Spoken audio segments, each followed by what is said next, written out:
ভগবদ গীতায় স্বয়ং ভগবান বলছেন জন্ম কর্ম চ মে দিব্যম এবং ইয়ো জানাতি তত্ত্বতঃ, যে কেউ আমার জন্ম এবং কর্ম যদি বুঝে যায়, ভগবান তো জন্ম নেয় না, ভগবান তো হচ্ছেন অজ। অজ মানে যিনি কখনোই জন্ম নেন না, যিনি সবসময় অবস্থিত আছেন। অজো অপি সন অব্যাত্মা ভূতা নাম ঈশ্বরপি সন সম্ভবামি যুগে যুগে, তা সত্ত্বেও বলছে উনি। তো অজ মানে যে জন্ম নেয় না, কিন্তু আমরা দেখছি যে কৃষ্ণ বারংবার জন্ম নিচ্ছে।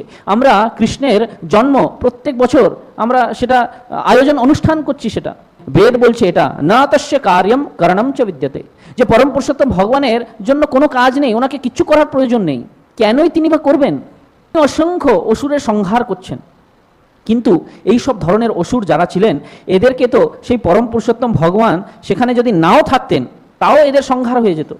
যদি একটা ছোট্ট ভূমিকম্প হয়, কত কত অসুর মারা যায় তার মধ্যে, এটা ভগবানের জন্য কোনো বড় কাজ নয়। যদি এই প্রশান্ত মহাসাগর যদি এটা প্লাবিত হয়ে যায়, বন্যা হয়ে যায় একটা, তাহলে এই শহরে কত কোটি লোক মরে যাবে। যদি একটা যুদ্ধ হয়ে যায় তার মধ্যে কত কোটি লোক মরে যায়। যদি একটা সংক্রমণ হয়ে যায় তাহলে কত লক্ষ লক্ষ লোক তার মধ্যে মারা যায়। তো এই যে অসুরদেরকে মারা, এইটা ভগবানের কাজ নয়, ভগবান এই জন্য আসেন না। কিন্তু কৃষ্ণ কেন আসছেন? পরিত্রাণায় সাধুনাম। যেরকম ভগবান নৃসিংহদেব তিনি হিরণ্যকশ্যপকে মারার জন্য আসেননি, সেই হিরণ্যকশ্যপকে তো যে কোনোভাবে মারা যেত, কিন্তু তিনি আবির্ভূত হয়েছিলেন প্রহ্লাদের জন্য, প্রহ্লাদ মহারাজের জন্য। যে সেই প্রহ্লাদ মহারাজ যাকে অত কষ্ট দিচ্ছে, অত টর্চার করছে, তাকে তিনি সহ্য করতে পারলেন না। তিনি দেখাতে চেয়েছিলেন যে আমার ভক্তকে যদি কেউ এইভাবে কষ্ট দেয় আমি তাকে তার সামনে হত্যা করে দেব।